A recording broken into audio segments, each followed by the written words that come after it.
funnier than last time, probably because of me. Okay. It's not a probably. It's definitely because of you.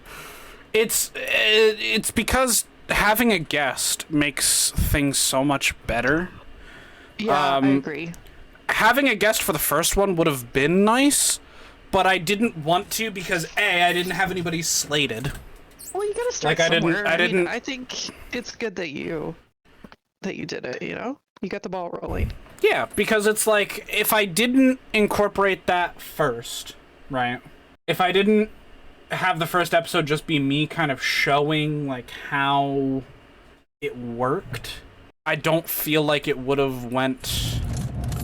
Not like it wouldn't have went as well. I don't know exactly what I'm trying to say, but it's like, it's good to get that basis of like, here's how it works. It's only going to be me, so anyone who's in chat who will be a future guest can be like, oh, this is how this works. Got it. You know? I mean, there's a lot of podcasts. I've listened to podcasts for years, and there's a lot of them that kind of start out as one thing and kind of morph into something else, which is like a natural progression too, Yeah. you know? So.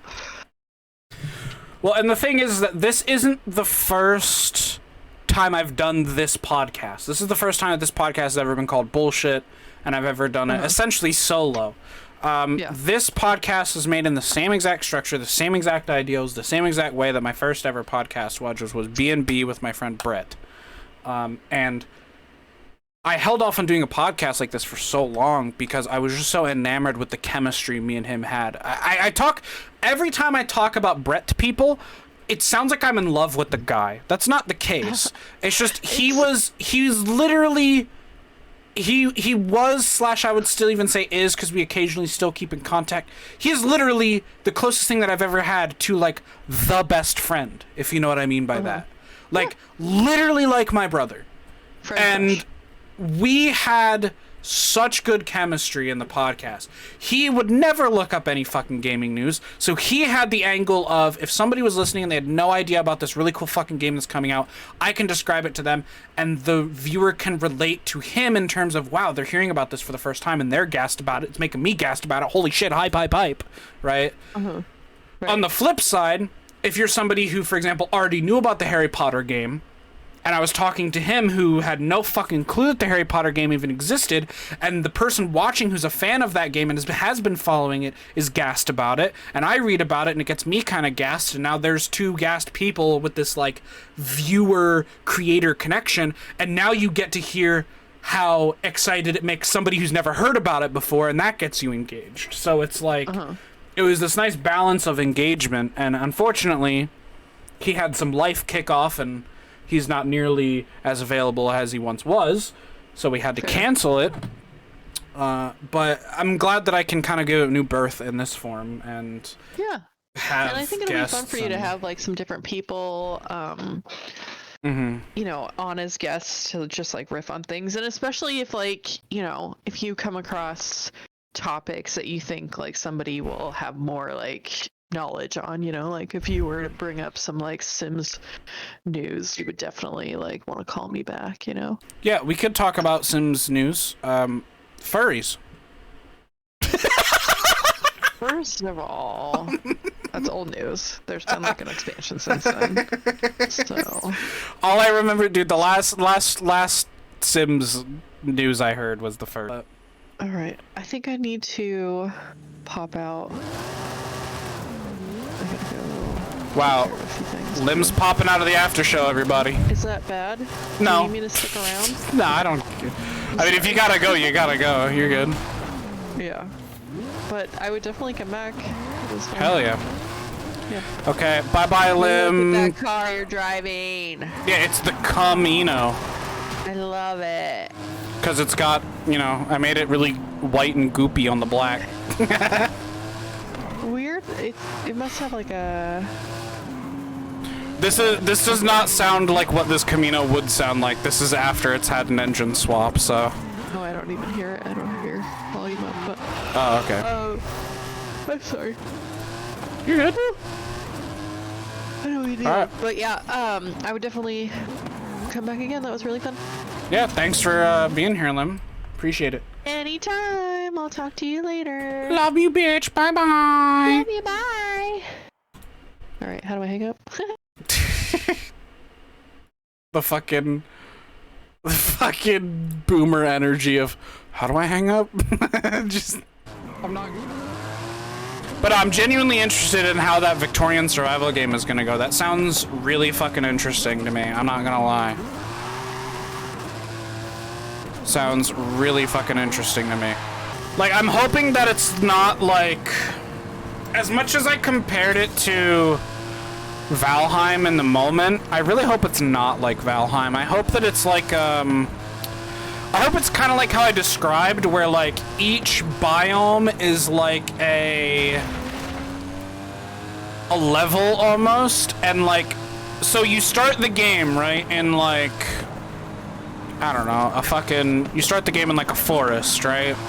Chop down trees, get wood, you know, use that wood to make tools. Eventually you can get stone, then you get like a stone pickaxe, then you can start hitting rocks and getting like copper and iron and make brass and, you know, you just go up the typical survival tech tree while making like spears and shit. And then maybe once you get brass, you can make like your first like flintlock pistol or something. And then once you make your first like, you know, once you get like your first guns, like maybe a flintlock pistol and rifle, or you make like a percussion cap rifle or something, then you move on to the next area, you know, then you beat the boss and you move on to the next area, which is like, I don't know, it's like the next step up from forest. So instead of a forest biome, it's like a jungle now. And then in that place has resources that let you move on from, you know, percussion cap rifle to a lever action rifle, and then, you know, and like a semi-automatic like revolver. And then maybe you beat like a mini boss of the area, and the mini boss of an area gives you an item to further refine materials.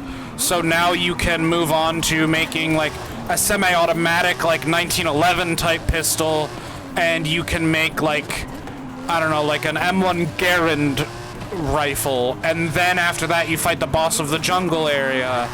And then after the boss of the jungle area you go to like, I don't know, a fucking desert area. And then at the desert area you fight a mini boss that allows you to make like high capacity magazine rifle and, you know, semi-automatic pistols with higher mag capacity. You know, and it's just like you eventually move on and on to the point where maybe there's like a water biome would be cool, where you like have to make a scuba suit and you have to make specific weapons that can work underwater, and like, I don't know, there's potential there to make a really fucking cool survival game that I'm hoping, you know, the developers of the game really take advantage of. There's some really cool ideas you could do with a lot of this stuff. And it'd be really cool to watch and see what they can do with their concept. To be honest, I've been debating for a while if I want to pre-order the Vault Edition or the Standard Edition of Modern Warfare 222. I just pre-ordered Standard. They've increased the price by $10. I'm just gonna buy the Standard. I know that I do know that the campaign for Modern Warfare 222, for me personally, will be worth $60. The fact that they upped it to $80 makes me worried that maybe I won't. It kind of makes me think, okay, now the multiplayer has to be at least decent. Before, if Modern Warfare 222 was $60, okay, if it was just still $60 and not $70, I would be like, okay, I am happy with this purchase just because I know I'm gonna play and enjoy the campaign. But, and it didn't really matter to me if the multiplayer sucked absolute dog shit. But now it's kind of one of those things where like, okay, now the multiplayer kind of has to be good because the game has that extra $10 added on. Maybe not good, maybe like decent. If it had like an extra 20 added on, then that multiplayer better be really good. But since it's only like an extra 10, the multiplayer at least has to be decent to justify that extra $10. It's $100 Canadian for standard. Yeah, I know.